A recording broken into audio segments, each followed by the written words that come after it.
Okay. Hi, everybody. Hello, I'm John, And I'm Ann. and this is John and Ann's Wrestling Podcast.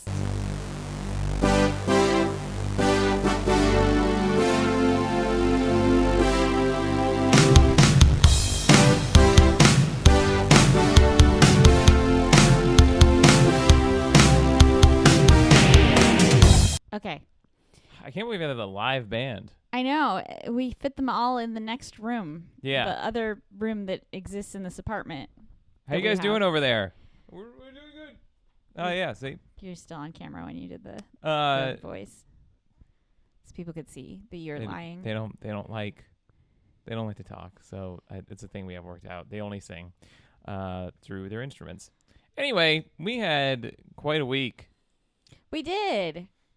We had a lot of wrestling to watch and talk about, and that's exciting for us. Yeah, and I did it without issue. I did it without issue. No, I wasn't. Did I have issue? No, you were making fun of I was yourself. making fun of how much wrestling I watched in a single day. Oh, yeah. No, it was not an insult to you. In fact, it was a compliment. Okay. I watched in one day AEW Rampage, the entirety of WWE Money in the Bank, and AEW Collision. Yeah. And we still went out and had a nice dinner together. Yeah, at which we talked about wrestling. Only slightly. Like half the time. It was top Well, I of mean, mind. what else are you going to talk about if that's what you do all day? You know, I'm not criticizing you. I'm just saying, it's if the that's thing what that you do all day. If that's what you do all day. If that's what you did, then I've become my mother. I'm saying really intensely critical things in a nice, matter-of-fact way. so far I don't know that I'm channeling either one of my parents. Actually, I shouldn't say my mom. It's probably more my dad. Well, anyway, it was a heck of a couple of shows. And the week before that, we had a whole other ass pay-per-view. AEW, NJPW, Forbidden Door. Yeah, we watched Forbidden Door. We had people over. So We did. We had so a I whole- had to stay up the whole time. Yeah, exactly. Anne had to watch the whole show. And she did. Because she otherwise did a it great would have been job. weird. I don't want to be the person who's like, hey, guests, I'm going to bed. Yeah. So I had to stay up past 11 o'clock, Yeah. which I hate doing. I know. Usually you're off to bed by like 9:30 I or hate being up past 11. Yeah. Sometimes I accidentally stay up that late because I'm like on my phone or something, and I'm so mad when I realize it because it's like, this is how I've become my father. It's like after 11 o'clock, the diminishing returns of your life begin. Like once you're awake and it's 11 p.m., you are becoming more tired when you wake up as the time clicks by. It's true. And you're not like, you're not writing it like Richard III or something. You're like just probably No. on TikTok or whatever. Richard IV at best. It's like, anything that I'm doing after 11 o'clock is not good for me. So I get upset.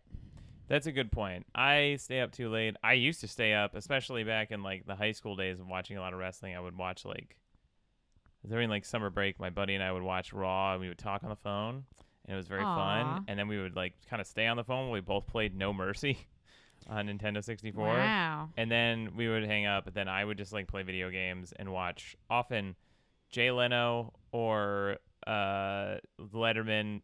Basically, I was just killing time until Conan came on, Mm-hmm. and then I would watch Conan, Oh, and then yeah. I would still stay up playing video games to the point. In some summers, I was up till like 6. Yeah, I mean, I did that too when I was Yeah. a kid. Yeah, But as an adult, as a 30-something, yeah. Well, even back then, it It's wasn't just- good. it's becoming no, I know. But when you're a grown up, you're more aware of how not good Yeah, it that's is because true. you have the ability to think ahead and imagine how you're gonna feel after something. Like I know that like, oh, it's 11:30 and I'm looking at TikTok. I'm gonna have trouble falling asleep and I'll be really tired when I wake up tomorrow. That's true, and it's also like I just physically can't as much Yeah. anymore. It's just I get tired. Yeah, exactly. But I still stay up a little bit too late, just a little We're bit. mature. We are mature. But this week you wanted to talk about the crowd in context of these two pay-per-views. I did, and I Wrestling mean, crowds. wrestling crowds. And these were two exceptional crowds, Forbidden Door and WWE Money in the Bank, a week apart. Different places. One was in Canada and the other one was in London town. Well, I was just going to say something that, like, I was going to say Richard Meltzer. David Meltzer. I'm sure there's a guy named Richard There Meltzer who would definitely really appreciate the shout out. I think there's a famous guy named Richard Meltzer who I can't think of who he is right now. Dick Meltzer. But Dave Meltzer Mhm. on his podcast last week described like a typical WWE crowd as being one that just kind of sits there and isn't very great. It depends. He said it in kind of an offhand comment, but it made me think. I was like, I don't know if I've noticed that about WWE crowds. Is that something you would agree with? It definitely can happen. I would say it is more likely that a WWE crowd would just kind of be there and not participate as much, more so than an AEW crowd, probably because WWE has more like broad appeal. You get a lot of families that go. They're just there kind of like, some people are there as like the novelty, or they're just like, oh, I'm going to go see the famous wrestlers or whatever.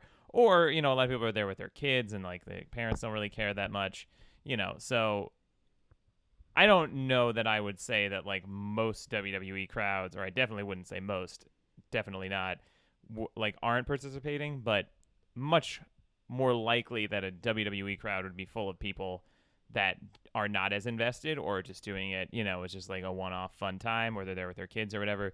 Whereas an AEW crowd, by and large, are going to be pretty hardcore wrestling fans. They're going to be like bigger nerds or whatever, they're going to be more invested in the product. And a wrestling show, they're going to know the wrestlers more likely. They're going to want to participate and want to do chants and stuff. In a WWE, crowds usually will react to stuff, but they're not always like hanging on everything. But sometimes they are, and for big pay-per-views especially, it's I think they've had a pretty good run, especially now that they've been doing them at like stadiums. Because I mean, UK crowds are always participatory. Yeah. Which can go in either direction. Yeah, this Money in the Bank crowd was a lot. They love to sing. They love to sing. If you hate Roman, stand up. They love that. Oh yeah, Zach Gibson, who is his name, he's in the he's in a faction in NXT where they're kind of like spooky guys with Joe Gacy. I want to say the Dyad, but that feels like it can't be because it's two. But anyway, he's with them, and he is kind of like a weird, creepy guy now, but he used to be just like a very straightforward British heel, and he's great. And I actually think he's like one of the best heels around, but he hasn't really been able to like fully be himself in a long time. But on NXT UK shows, he was like one of their big heels for a while, and I mean, it was incredible because he would be doing a promo, just pissing off the crowd, and they would be like, "If you hate Gibson, shoes off," and then they would all hold their shoes up. That's funny. Because they're all like, soccer fans. They do all these like fun soccer songs and all this stuff, football for everyone but Americans. And so they sing a lot, and it can get away from them, or they can take away from the show. There's specifically a song that they sing at Bailey, and it's like "Hey Baby" or something, and they just replace Baby with Bailey. Yeah, hey Bailey, I wanna know. It's a song from the 60s. Yeah. It's a good song. It is a good song in the right context, but they did it at Money in the Bank, and every time I forget that they do it, and it's a thing where they've done it to her on shows before, and the first time it happened, it was organic and sweet and nice, and it was a nice moment. And then it started happening like every time, to the point that it would ruin matches because they would just keep doing it and like stop paying attention to the match or stop participating in what was going on in the match. And it was too much, and it got really annoying. This time they did it once or twice. Maybe because they're all drunk. Probably. In England. Over down in London town, but they like to drink. Well, they love it. They're very they're people of libations. I don't know. I couldn't think of. I'm just joshing you, which is American for joking. Yeah, it's taking the piss. Yeah, I'm taking a piss right now. Yeah. Oh God. What? God, stop. Stop. But yeah, it's very. So they were fine. They were good. Actually, all this to say, sometimes UK fans can get rowdy or kind of get carried away or whatever. But I mean, most of the time they're a lot of fun. I love the songs, and this Money in the Bank crowd was fantastic. They were great from top to bottom, and they honestly. You and John Cena both agree. John Cena's been right there with me. I love John Cena every time when he tries to be like, they don't want to do this, but I've been saying it's like, really, John Cena? Because I'm pretty sure you have some kind of pull. I don't think that this thing where you're like, I got no say in anything is really that true. Or maybe you believe it's true, but I got news for you, bud. If you wanted to do something or you had an opinion that was strong enough, I'm pretty sure you could make it happen. Mm-hmm. But yeah, they said they pitched WrestleMania 40, or not WrestleMania 40. I keep doing that. WrestleMania 40 is confirmed to be in Philadelphia, Pennsylvania. Yeah. But a future WrestleMania they didn't specify. They said they heavily teased it, and then they had an Australian wrestler come out, so everybody in England could shit on Australia. Yeah. But what we're saying is that you agree with John Cena that this crowd was great. This crowd was great, and this crowd, I mean, this is roughly the size of I think what a WrestleMania would be. And I think a WrestleMania there would be great. It's also made me very excited for All In, because All In's an even bigger venue, I think. Wembley. And they're going to have at least 60,000 people there because they've already sold that many tickets. So I think All In's going to be a fantastic show. Get ready, it'll probably be 8 hours long. But Money in the Bank was, it was a great show. And then Toronto, fantastic crowd. And they were this is also a thing. It's like a WWE crowd there may not have been, wouldn't make any sense, right, to swap crowds because a WWE crowd in Toronto would probably know a bunch of people from AEW. I don't know if they would know everybody. They would probably know virtually no one from New Japan unless you're really... It depends. There's definitely people that are very hardcore into wrestling that watch WWE. I watch WWE. It's not like I'm never watching it, but I would say probably the majority of a WWE audience doesn't know Hiroshi Tanahashi or Sanada or even Okada. They don't probably know a lot of these guys because it's kind of hard to watch New Japan, or you really have to seek it out. Yeah. So anyway, they're very. I wasn't sure if you were about to say something. No. I was waiting for you to finish your point about the crowds. So the crowds really enhance shows is basically what I'm saying, and a crowd can make a show go in one direction or the other. So a really hot crowd that's very participatory can make something feel super important. So the Money in the Bank main event, Roman Reigns, the Bloodline Civil War, Roman Reigns and Solo Sikoa versus the Usos. Very good match, a lot of emotion and everything. The story, obviously, super well crafted. Big deal. I was jumping out of my seat for Jey Uso pinning Roman Reigns, which about halfway through I realized that's got to be what this is, right? Because if Roman wins, whatever. He was the first person to pin Roman Reigns, I think. In 2013, they said. 2019. Or no, he was maybe the first. Oh, yeah, sorry. He was the first person, yes, because the Shield, Dean Ambrose, now Jon Moxley, and AEW, Seth Rollins, now Seth freaking Rollins, he uses his full name, and Roman Reigns were the Shield for a year or more. They were, or around a year, a long time. They were undefeated as a trio. And the first team to beat them on a random SmackDown episode were Christian Cage, and the Usos. And I guess Jay was pinned Roman because Roman was kind of he wasn't the leader of the Shield. There wasn't really a leader, but he was the least experienced guy. So it was, and it makes sense because the Usos are a team. They treat each other as equals. And Roman is a manipulator, and he's not as experienced as a tag team, or even as a wrestler. They've been wrestling longer than him.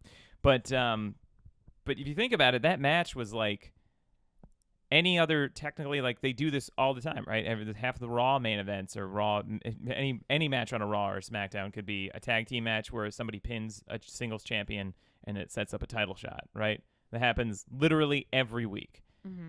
But this felt insane and a huge deal because they built up to it masterfully, and it was a huge deal for Jey Uso to pin him. And the crowd, part of that was the crowd being hanging on it. Yeah. All the crowd at the Royal Rumble thing when Sami Zayn turned on Roman Reigns, like that's literally like 50% of it is the crowd, you know? I had a friend from work who was at Forbidden Door. Right. And he had not been to a wrestling show, I think maybe ever, though he watched wrestling as a kid.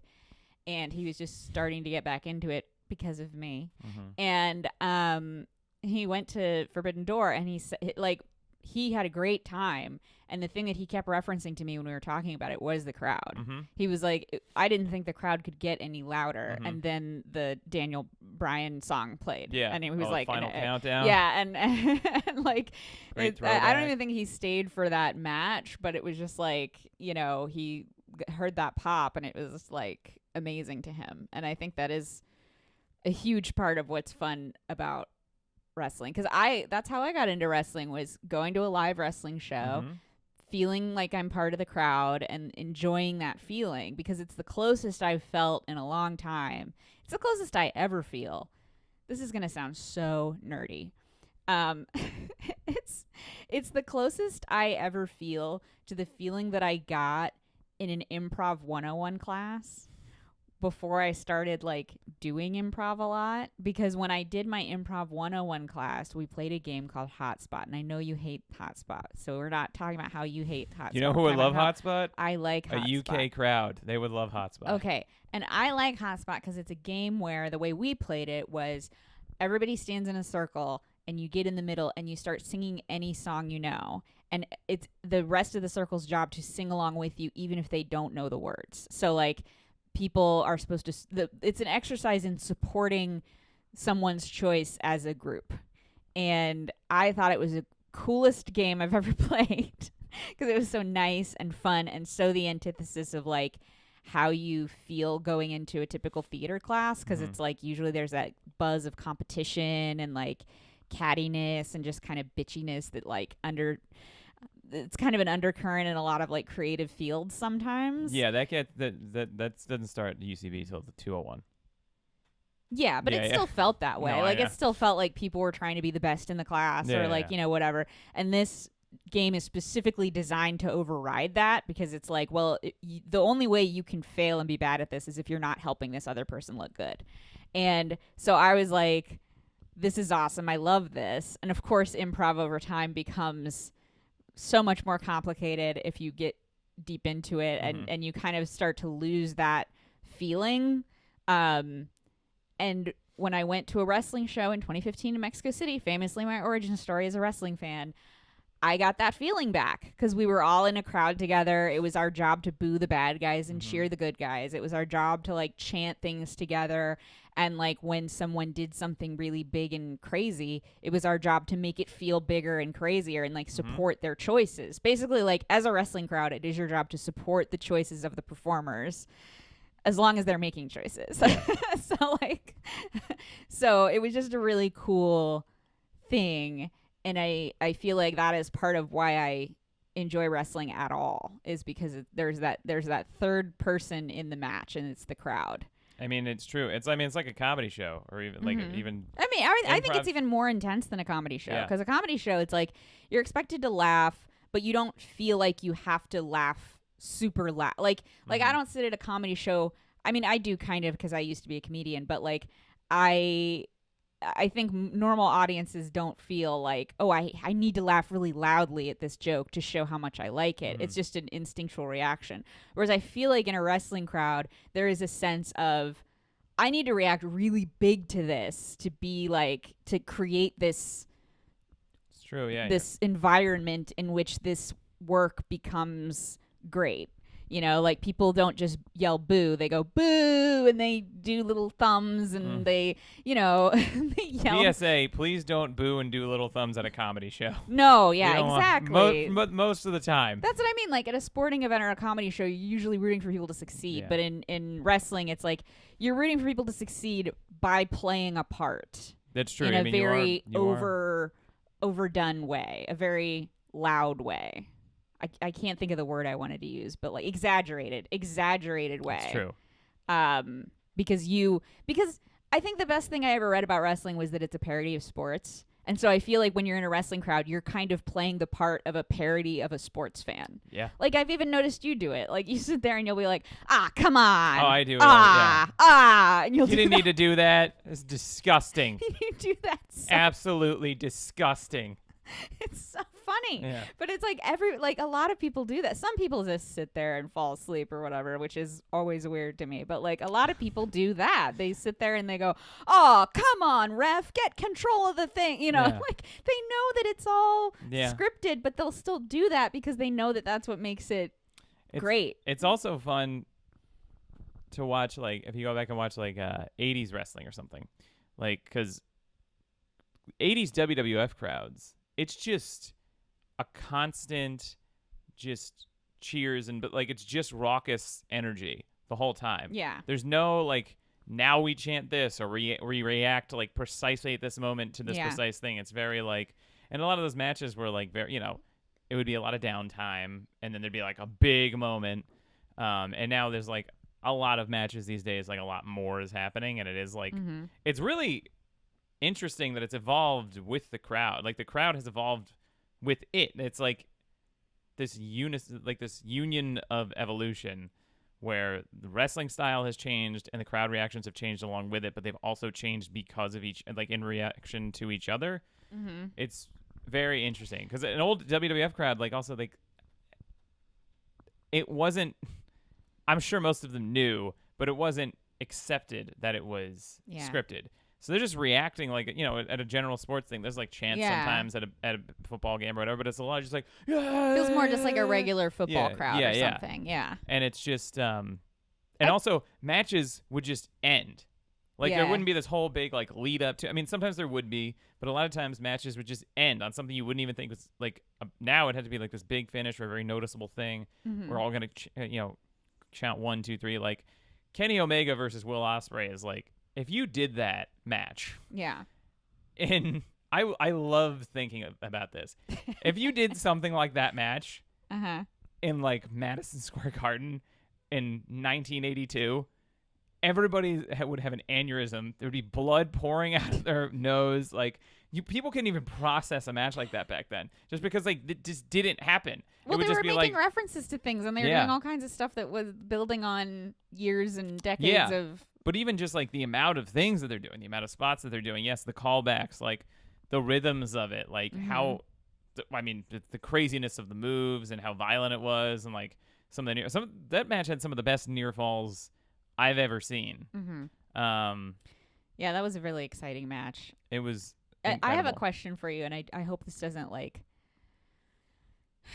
this doesn't make people sad to think about, but given our age, we're far too young to have seen a lot of those 80s matches live. Far too young. Far too young. Impossible. We weren't even born until... No. Well, So the only way we see those matches is by watching them on the WWE platform. Do you Peacock. think there's ever been a little bit of manipulation for some of that sound? Because I know for instance, like, they took out all the music from a lot of the older WrestleManias because they don't have the licensing for it anymore. Or they don't want to pay for the licensing of it. So, like, I know that, like, some of those old WrestleManias, the music is different now because they've changed it. Do you think that they ever did the old comedy special trick of piping in cheers at certain points to kind of goose it? They can do that? To goose it. They can goose your comedy? They goose comedy specials all the time. Can they goose like a 5-minute like JFL submission tape?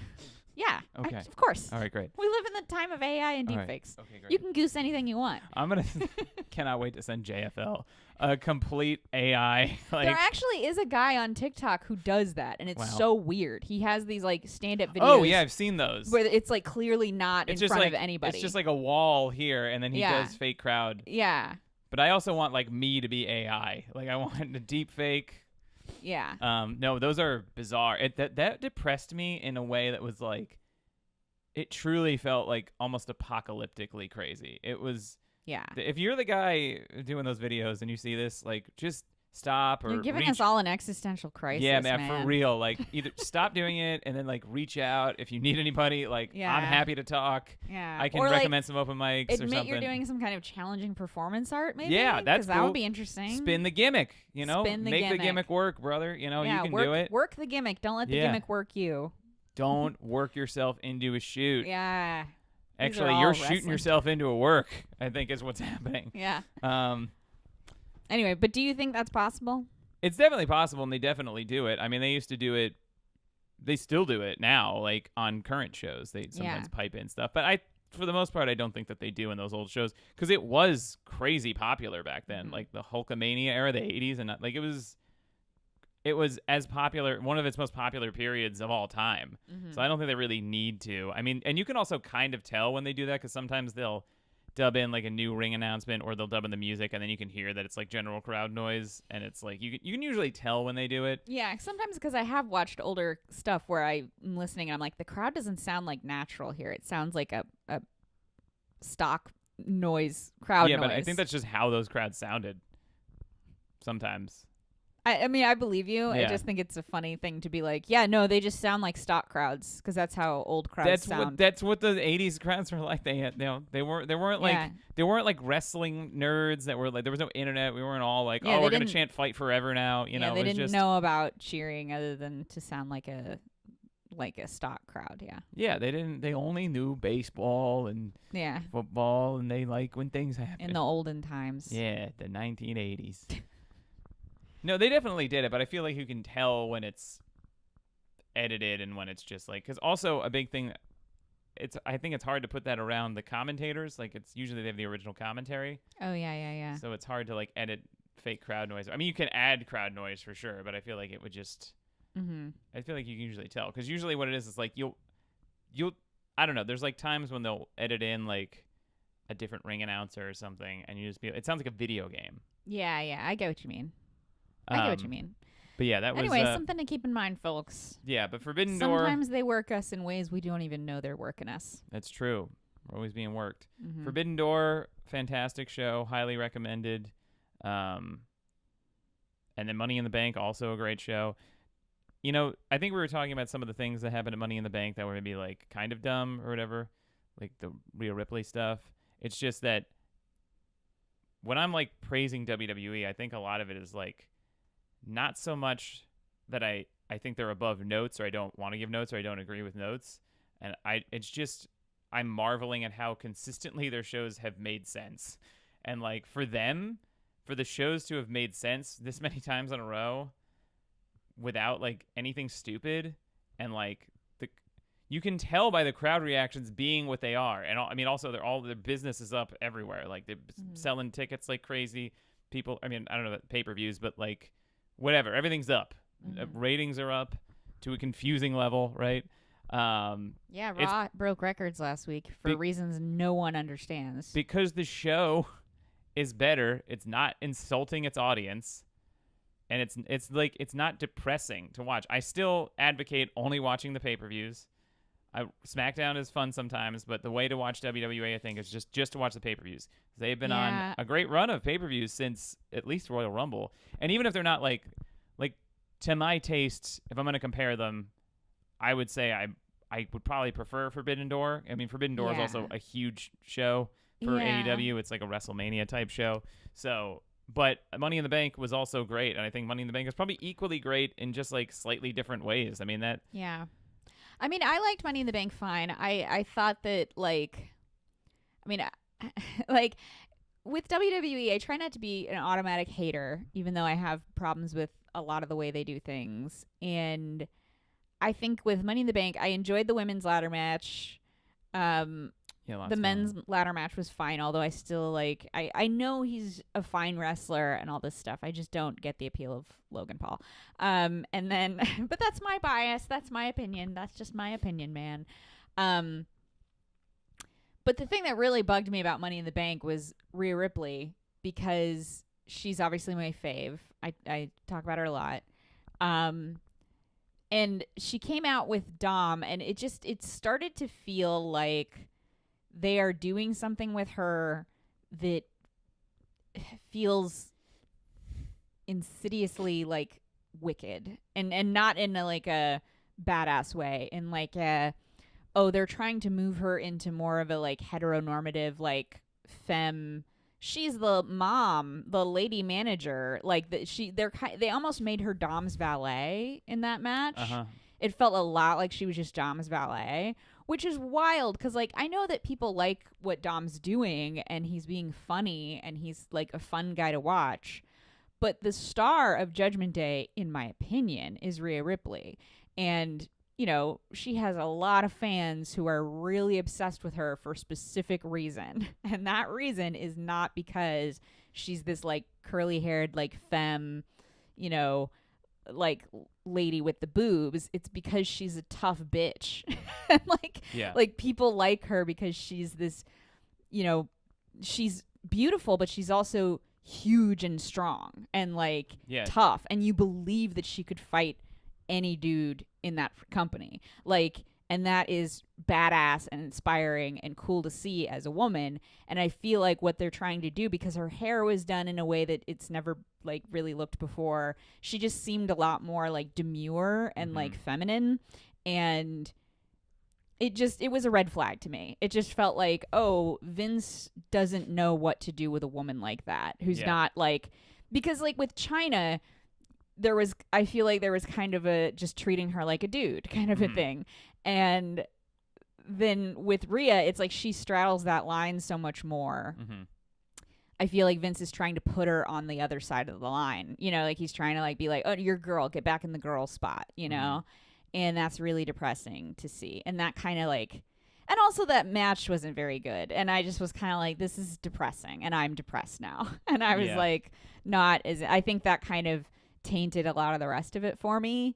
And also I'm just not super invested in the bloodline. So, but that's me, you know. Those are just my opinions. You're the one. I'm the one. I do not acknowledge you, Roman. Well, I agree with all that Rhea Ripley stuff, and I think it's you know, WWE is very like, when they do anything right, it's so funny to even be talking about them like they're this inept, because it's like, if anybody should be the best wrestling show on the planet, it's them. They have the resources, they have the fan base, they have the brand recognition. It's absurd for me to be sitting here and trying to be like, I'm so happy the show makes sense. Yeah. And just to like, another thing about the Rhea Ripley thing I forgot to mention is like, literally a couple days before, I think on SmackDown maybe, she was dressed as John Lennon. Yeah. Because she's with Judgment Day, it's a 4-person group, and she dressed as John Lennon, a man who is like ostensibly like the most famous Beatle. So it's like, so, you know, to go from that to like almost beauty pageant looking hair. I mean, they did braids that made it seem kind of like tough, but like it just feels like she's being kind of pushed into it. It was giving, they pushed her into a more feminine like look. I think there's so much going on here. I agree with everything you said, and I don't want to blame Dom, because Dom is just doing what he's, you know, I mean, not he's grown his up in decision. it. I don't think he's the one to like challenge. Yeah, anything. I don't think, like, I don't want to blame him for this space, even though a lot of it, some of it has to do with him.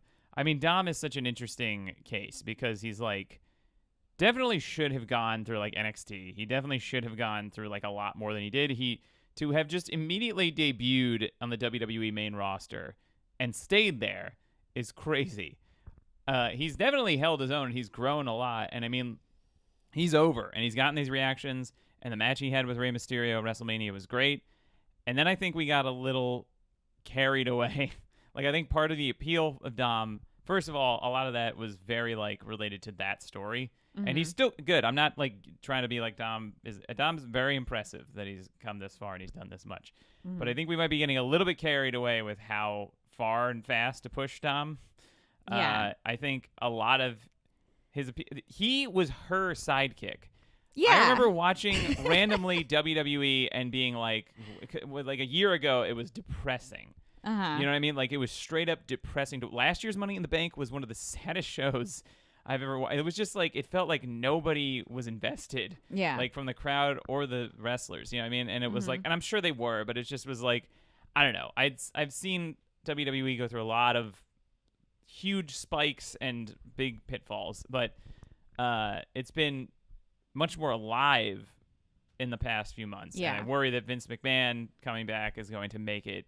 Or has been. Yeah, and it definitely has been 100%. But the thing about. But you're right. Like, he was her sidekick. He was and her. the only thing that would have made sense in that Cody, like, Dom, because Cody is so far above Dom in terms of, like, obvious wrestling skill. That match is already a joke, unless the reason Ripley's ringside is because she's going to step in and beat up Cody. Yeah, I mean, you know, she and should have that been didn't like. happen, and it was She like. should have been cheating for him like crazy. Yeah. So a couple things, right? So I randomly watched like a Raw or whatever, Judgment Day like a year ago or something. Rhea Ripley, I'm just watching it, and I already liked Rhea Ripley anyway, but it wasn't like I hadn't, seen her a while, and I was like, oh, she's like the star. Yeah. She's the most over. She's the most committed. She's like making this. She's exciting happen. to watch. She's exciting to see. And if she was a guy, I think she would have been made like the leader and the focal point. And then so Triple H, I think, was making her the star. Yeah. And I'm not trying to like come down on anybody else. I love Finn Balor. I think Finn Balor is great. I think he's him and both of his NXT runs were great. His last NXT run where he was a heel was phenomenal. Everything he did was great. All his matches were great. His character work was great. His thing with this Seth Rollins feud was fantastic. His acting was great. Everything, like, I believed he could win a match that there was no way he was going to win. I love Finn. And he was great. And Damian Priest has stepped up in a way that is, like, so commendable. That Bad Bunny match was, like, one of the best matches of the year. I mean, it was great. His selling in that match was great. Damian Priest is Judgment Day on the whole fantastic. is a great faction full of great performers. Yes. And even Dom also is like, but I feel like we're getting carried away with Dom to the point that, like, we're forgetting that he is her sidekick, and a lot of the appeal is that he's a little Weasley sidekick guy who's, like, kind of in over his head all the time. Yeah, and Mommy has to come and bail him out. Yes. That's, like, the whole thing. And she has, like, not been defending that title. She has not been doing anything with that title. No offense to Natalya, but Natalya is not going to be a threat. There's just no way. They've done nothing in the last, honestly, like 10 years almost of Natalya to make me think that she's going to be a threat to Rhea Ripley's title. And she should be, like, main eventing pay-per-views. Yeah. Yeah, because that's the thing is, like, Ripley, she's interesting. Like, the reason she's the star of Judgment Day isn't because those other guys aren't good. It's because she is so unique. Yeah. Like, she is a woman who can fight men because she's obviously very large and tough and strong, but she also is gorgeous. Like, it's just like, and she carries herself with so much pride and that's also rare, I think. Like, sometimes with, women in wrestling, you get either like the sex kitten kind of like Jezebel vibe, or you get like tomboy, determined gruffness. There's a few different ways you can go, but I think it's really rare to see a female performer in this world who just, when she walks, her shoulders are back, her chin is up. She looks at people like she's better than them in a calm way. She's not manic or going, yeah, she's literally just like, I can kill you and I know I can kill you. Yeah. like,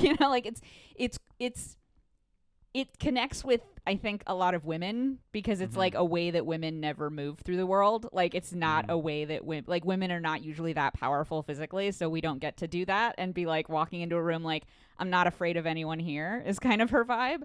And it's exciting and cool to see, and I feel like that's what people are connecting to with her in a lot of ways. And then there's also like the sexuality of that and how exciting I think that is for some people sexually, but like I feel like that's the core of it. And then WWE, I think, just doesn't have the leadership who can make that connection and understand that that's what's happening. Yeah, and I think it's specifically one person. Yeah, and I think that they is probably making think that. like, oh, she's hot. She's got all these horny fans. It's because she's hot. Let's Yeah. curl her hair and put some eyeshadow on her and shove her out there. It's like, Yeah. that's not what we're... That's not at all what we're into. I mean, it's also just, it's mostly this just doesn't feel like it's her decision to do it. I know. If it was her decision to do it, it would be, I guess, a different thing. But it's like, it just doesn't seem, because she also doesn't necessarily, like, she is very feminine in a lot of ways, but she doesn't, like, adhere strictly to the gender binary. Right. When you see her out of costume, Yes. she's usually dressed very, like, tomboyish. Yeah. in a way that's cool. And she's still like, this is the thing, is like, she's still gorgeous, you Yeah. know? Like, she's just like a person who can do that, and it's so cool to see. And it's really disheartening that she's, especially when they want to tout that they, you know, do all this stuff for women's wrestling. It's weird that they got to a point where like women were main eventing pay-per-views, and it was very like, it really felt like things were on the rise there, and they were like going to be, and then it just kind of has like slid back so much. And it's, I don't know, it's just very, You know what I worry it is? And I feel like I've talked about this a little bit before, but like we have a friend, we both know somebody who used to work in censorship for networks.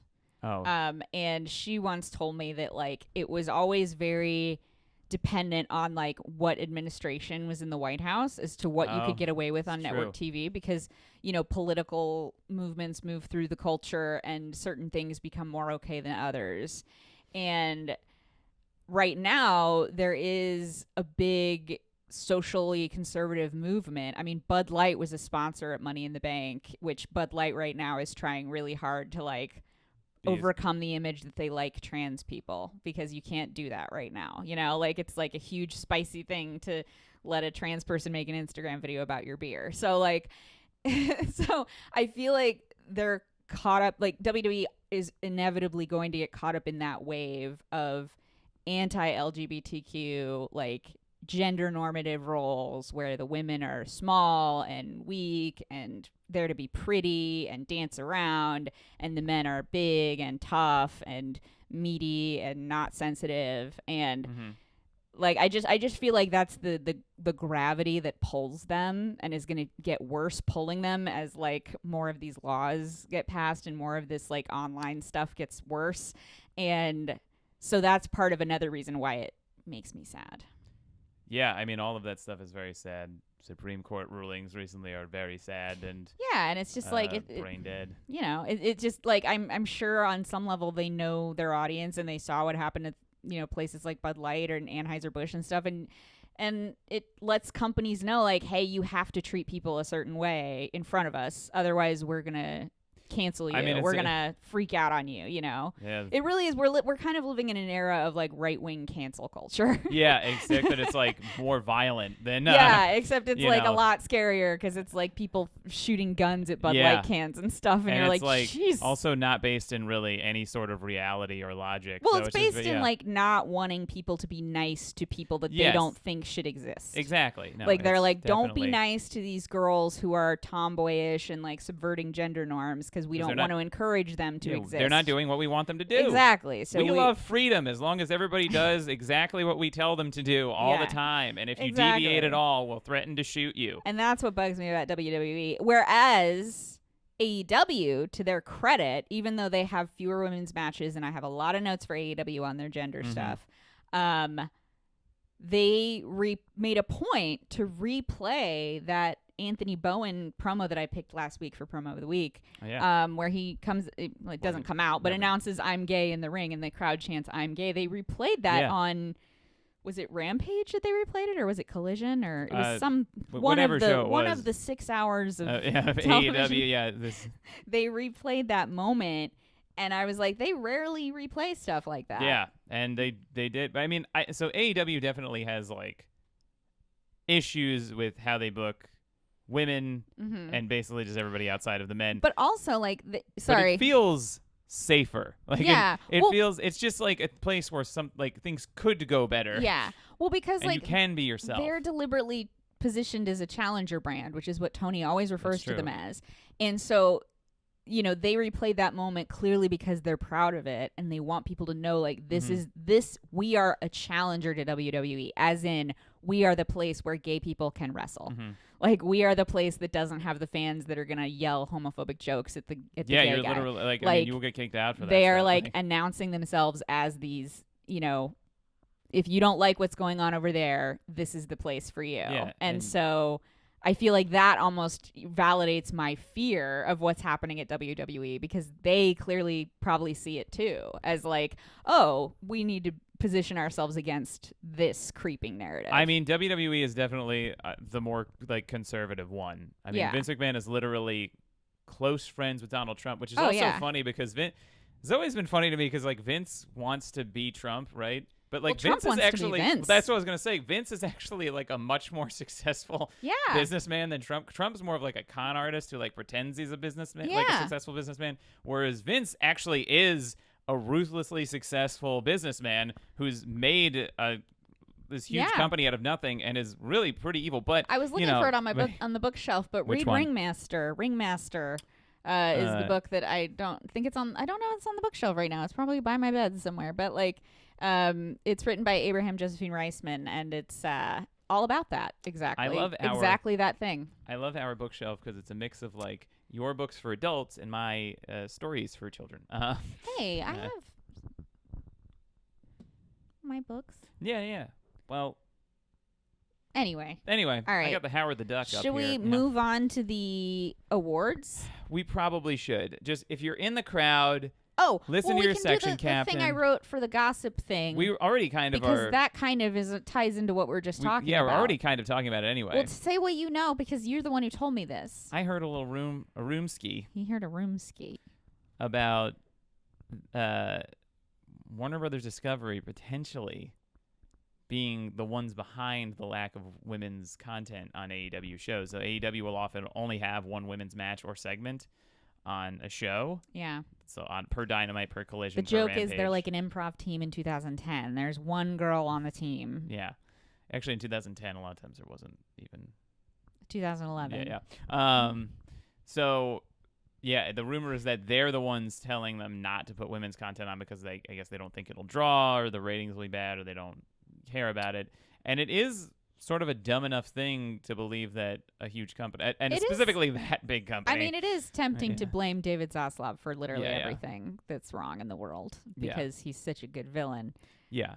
Such a good villain that CM Punk called him a friend. Yeah, no. Yeah. Well, and I was saying that, like, I feel like that probably sounds like a game of telephone where the thing that comes out at the end is that, but, like, probably where it started in my head, it would make more sense for the WB to be like, or for Warner Brothers to be like, we want this TV product to appeal to men. We have other TV products that appeal to women. Mhm. So we don't care about you expanding your female audience, may have been what I would, if I'm being generous, Mhm.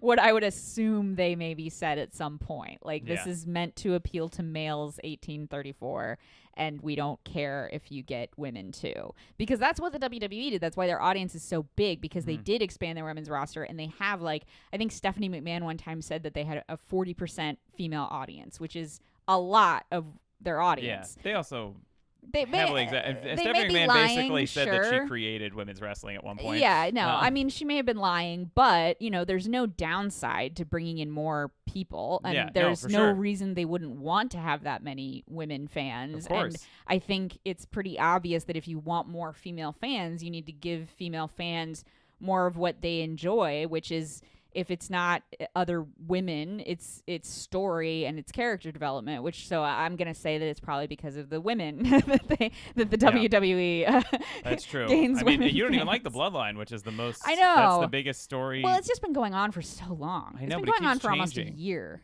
It's been going on for longer than that, but it's been. Well, it's I know, like- but like this particular, like, but you it's know, we hate changing. Roman and we're gonna get him. It's been changing over time. I know, say. but it's just I don't know. I don't have the connection to it that other people have. So for me, it's just, it doesn't resonate. But yeah. Anyway, yeah, that's what I think about that. A little Yeah, gossip. I mean, put more women's stuff on, and actually on AEW and everything. But this was something that I noticed. I was like, what's funny about that is, AEW, run by Tony Khan, often only has one women's match and maybe like a women's segment per show. Mhm. ROH, yeah. run by Tony Khan, is like a bunch of women's matches and segments throughout the show, Mhm. which has no ties to Warner Brothers. That's Yeah. just so. Perhaps there's So some it might be truth to this. circumstantial evidence, but there could be some truth there. Tony Khan books women. We know this. We have That's a evidence. spicy statement. That's Tony Khan will pay for his crimes. yeah. Just kidding. We love you, Tony. We love you, Tony. Thank you, all right, Tony. so let's do the awards. All right, so Promo of the week. promo of the week. I picked Hamilton, Ontario's own Ethan Page. It was a good one. All ego Ethan Page. Very surprising. Not that he could do a promo. I already knew he was a great talker, a great performer, but I just didn't expect that. You know, we knew MJF was coming out to do something. I figured it would be a squash match because they didn't announce an opponent. Came out, super squash match. I was like, he's going to do something else. And it led to Ethan Page coming out and doing a great fired up promo. One of the guys in the company that can hold his own with MJF, and they had a great little world title match. Best part of the promo was Ethan Page ratting on his wife, saying that she's upset that he hasn't gotten a push. And we were just having a lot of fun imagining her being like, look, I'm not mad. I just didn't realize you were going to say that on TV. And I know next time I see Tony, it's going to be like really awkward that I have to, because now he knows I was like talking shit. And it's just like, I wish you would run that by me. And so that was great. Yeah. Okay. So my pick is MJF because I'm such a mark for MJF. Jacob Friedman. But this week, I was about to correct you, and then I realized you're doing a joke. Yeah. This week he has been doing some really fun stuff that I love from wrestlers, which is like in-ring promos are cool. They're often the best ones. But I like what he's been doing this week because he's been taking it out of the ring and bringing it into like the rest of the world, where he's been doing these tweets where he gets mad at Tony for making him wrestle every week because it takes him away from his cat. He's posting photos of his cat and putting words next to her like, come home, daddy, I'm so sad. Like, you know, like it's really, really funny. And then on top of that, he called into Adam Cole's Twitch stream the other night and was just like, he's doing this thing where he's acting like he's really desperate to be Adam Cole's bestie because they've been assigned to each other for this tag team tournament. And I just love that he is a man who understands what works, understands that like, oh, I'll post a photo of my cat and this is like a silly, whiny thing that people are going to go nuts for on the internet because people love cats. And it's also just so silly. It's in character too. He's like, because he doesn't want to wrestle. Exactly. It's in character. It's silly. It's for the internet. And it's a heel move. He's using every dirty trick he can think of to get out of it. And he's also, with the phone call to Adam Cole, like he sounds so desperate and it's kind of like you almost feel bad for him when he's talking to Adam Cole. Because, again, this is a man who like isn't afraid to humiliate himself. Yeah. In the tradition of guys like John Cena, who are like great stars because they, you know, as much as their persona might be, I'm the best, I'm the coolest, it really comes down to, are you willing to look like a dork? John Cena is willing to do that in TV shows and movies. I cannot stress enough that I watched a full decade of WWE where there was not a single percentage of John Cena looking at all bad. Yeah, was. I agree, but I'm just saying, like, I think that really says a lot about the kind of performer MJF is, and that he's willing to be the kind of heel that also just looks like a dickhead sometimes, or looks pathetic, shall we say? And the fact that he's not afraid to do that, I think, is just Chris Jericho also great at that. That's probably why Jericho works so well. He's not afraid to look stupid. I think he probably learned that from Jericho. Probably, yeah. I'm sure he loves Jericho. And it's also great because, I mean, theoretically in character, he's probably doing this because he's got to be in this tournament, but also he knows Adam Cole. Like, in his character's mind, he knows Adam Cole, like, had him beat in that eliminator match to earn a title shot. So he knows Adam Cole could beat him. So he's trying to be like, we should be friends and go after the tag titles to, like, convince Adam Cole to like not want another title shot. But it's also fun because in his mind he's already met one of his heroes, CM Punk, who like has let him down in character and out, I guess. And then now he's met another one of his heroes, Adam Cole, and he has a chance to like maybe this one will go better, you know? Yeah. It's kind of like sweet, even though you imagine there's those like Machiavellian motives behind it that makes sense for his character. It's also just kind of like, oh, MJF wants a friend. He does. You know? Although Dave Meltzer on his podcast last week was like, nobody's gonna tell MJF that, you know, Adam Cole is like not, you know, gonna be his friend. Like, isn't there anyone who wants to suck up to the champ or whatever? It's like, no. You do it, Dave. Yeah. Call him. Doesn't he have any friends? MJF has no friends? Oh my God, I would love if Meltzer was somebody's manager. Oh, that'd be great. But yeah, it's a great thing. All right, match of the week.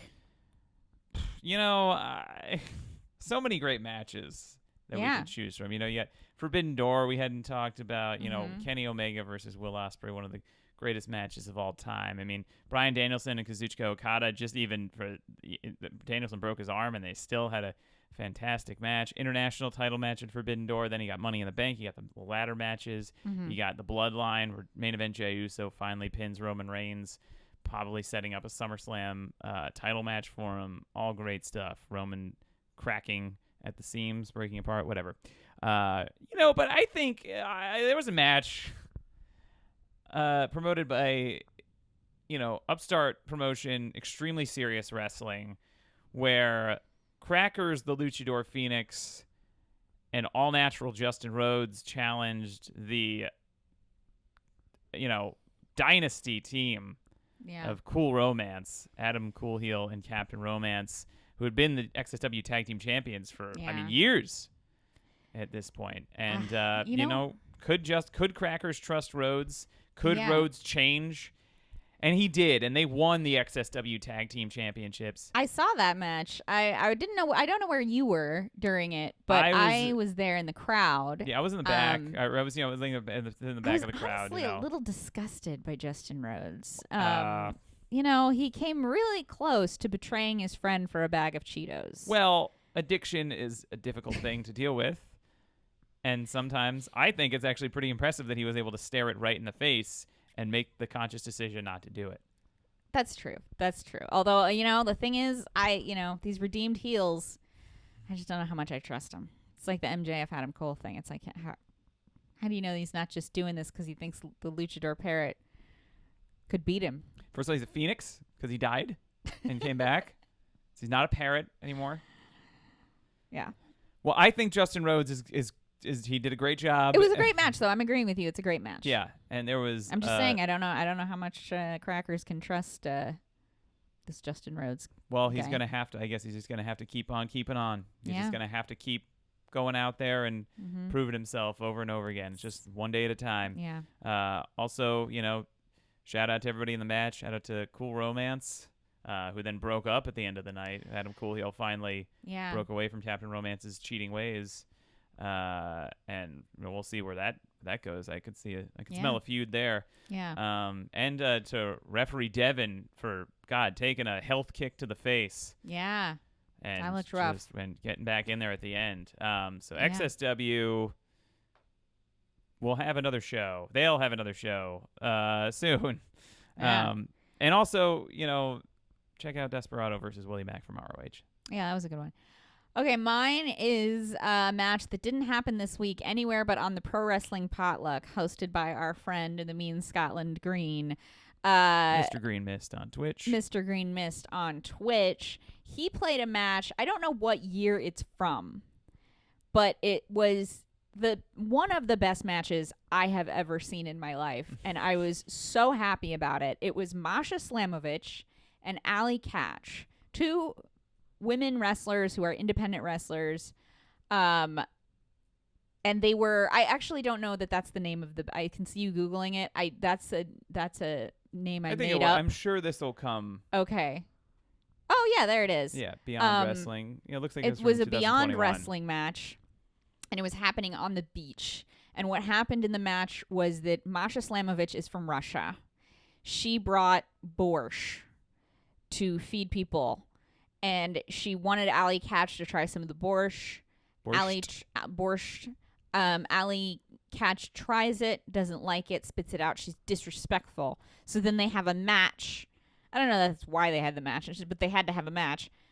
And they end up at one point fighting in the ocean because this is on the beach. And they leave the ring and they go in the water. And Yeah. I was like, this is the coolest thing I've ever seen. I just thought it was so great. It was. Because they're both great wrestlers anyway. And to get to see them in kind of that novel environment was really exciting and fun. And just everything I love about you can kind of tell my tastes when it comes to wrestling by my awards that I give, like MJF tweeting about his cats and calling into Twitch streams, and Masha Slamovich and Ali Catch fighting in the ocean. Like, I just love surreal things that kind of push the limit of Mafiosa. what wrestling can be. Mafiosa? Yeah, that was wasn't that lady's name? Though she was in the Mafia. And she was Oh on yeah, Dark yeah. Mhm. once, yeah. Megasis. is another wrestler Yeah. that I like. Anyway, outfit of the week. I picked Butch from Money in the He Bank. looked like a Spice Girl. Pete Dunne. Yeah, because Liv Morgan was dressed in a Union Jack outfit, and Yeah. so the commentator said she was dressed like a Spice Girl, just basically because she was a woman wearing Yeah, British wearing a stuff, Union I Jack. guess. And Butch also was dressed in sort of a UK inspired thing. He was also wearing like a Union Jack thing, wasn't he? Well, he was wearing, it was like Union Jack colors, which are also American flag yeah. colors, red, white, and blue. But the layout of his singlet looked like what I was getting was Pabst Blue Ribbon. Oh, so yeah. it looked like he was just sponsored by PBR, which is That's funny because funny. there actually is a wrestler that is his gimmick. Oh, I believe his that's name funny. is Eric Cannon. Uh-huh. And he is he started kind of doing it, and then he actually became officially sponsored by PBR because he reached out to them. And then I think he's still wrestling. That's nice. Yeah, but it was just funny because every time I looked at Butch, I was like, the logo just looked like PBR. And we love Butch. Butch is great. Change your name back to Pete Dunne. I picked a shocking new character, a shocking new wrestler who has emerged from the ether. His name is Blue Cane. And he's Cane, but he's blue, and he has snow powers. Yeah. And I thought that was great. It's so funny. He looks great. He looks just like Kane with snow powers. Mm-hmm. I can't wait for Green Cane, who's got earth powers. Oh, God. It's the great. Power of plants. I put that under outfit of the week because I thought that would be a place to put it. You got to mention Blue Cane, and where else are you going to do it? Exactly. You got to mention Blue Cane. Blue Cane and Lady Frost. Book it, somebody. Oh, my gosh. Somebody book it. And Glacier. Trios. Whoa. Glacier they could be a was- little faction they could be somewhere. great. Oh, my gosh. They might have to change his name, though, because Kane is very much copyrighted. Yeah, I know. But it's a come on. parody. Come on, Glenn, play along. Okay. Nerd fantasy bookings. I want, and this is going off of, so look, Hiroshi Tanahashi, legend of legends, the ace of New Japan for many years, one of the greatest professional wrestlers of all time. Guy can do it all. In-ring wise, he's great. He's got tons of charisma. He can lead a crowd. But you hate him. But he sucks. No, he's great. He's a legend, and he is feeling his career now, I think. And it's been in the past couple of years. It'll be like you'll see Tanahashi slow down a little bit for tag matches and things, but then for big main events or whatever, he'll turn it back up and he'll look fantastic. This Forbidden Door weekend was kind of the first time I saw him on Collision. He looked slow and hurt, and then at Forbidden Door, he and MJF had a great match. A lot of that had to do with MJF selling for him and doing all this heel stuff. They worked a perfect match for where he's at right now. But it was kind of the first time I'd ever seen him not really be able to pull out, and I think a big performance. And I just think that he should probably take some time away. He's going to be in the G1 Climax tournament, which is a month straight of wrestling matches almost every day. Or I mean, it'll be a little different because they have 4 blocks now, but it's going to be hell on him. And I'm watching ROH. El Desperado from New Japan is one of my favorite wrestlers in the world. He's going to be wrestling. He's going to be main eventing both nights of this New Japan Strong Independence Day back-to-back pay-per-views. He's great. He's been a junior heavyweight. It's been seeming like he's done almost everything in the junior heavyweight division except win Best of the Super Juniors, which I don't know if that's going to happen at this point. It seemed like this year was the year to do it. They didn't, but I understand why Watto is a good way to go. But anyway, it seems like he's ready to move up to heavyweight because he is clearly a huge star for New Japan. They clearly know that. Everybody loves him. He does a great job. He wrestles like a heavyweight. He wrestles heavyweights on the U.S. shows and everything, feuding with Jon Moxley right now, right? So I think he should. And on ROH, the commentators there mentioned that he was now firmly a heavyweight, which is a very big deal for New Japan. And I don't know if that's been officially said by them. But if he is, that's what I want. I was hoping he'd be in the G1 Climax tournament this year. And I will cry if he ever is and he ever wins, right? But, because again, I've said before, those tournaments are as big of a deal in New Japan as winning the championships. So what I would like to happen here is for Tanahashi to take some time off, take some time away, don't do the G1 Climax tournament, swap in El Desperado, who's ready to go, really needs the opportunity, really has earned the opportunity, and I think that would be a fantastic way to proceed. I don't think it's going to happen this year, Mhm. but I would love to see it happen. And I like that your wild nerd fantasy booking is just like a logistical concern and all. well, it's not going to happen. So I'm like, I no, think I it would know. just I be. just think it's funny that you want to replace somebody. Well, I think it would be good for both people involved. Yeah, And it's no. funny because actually Desperado's not that much younger than Tanahashi. Tanahashi's like Mhm. 46, I think. And Desperado, I think, is going to be 40 this year. So Mhm. it's like, and actually, All right, there's a big difference between 40 and 46. it's true. Tanahashi right. at 40 looked a lot less hurt. Yeah, But just like there's a big difference between 37 and 40. that's true. And 38 and 40. And Yeah. so Satoshi Kojima at Forbidden Door, he's like 6 years. He's in his 50s. He wrestled Mhm. CM Punk.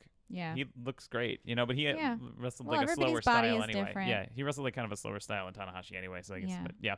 Anyway, your nerd fantasy booking? My nerd fantasy booking is I want to give Ethan Page a slot because I did like his performance a lot this week, and I wanted to kind of give him his flowers and say, good job, Ethan Page.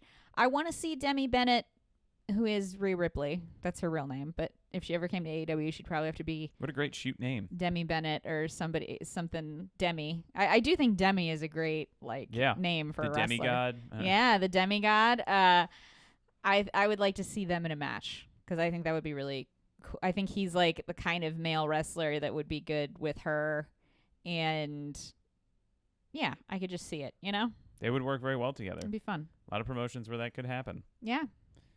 All right. Well, that's all the time we have this week. That is. We got to go to our friend's birthday, so Yeah. we'll see you guys later. We'll see you there. Bye. Bye.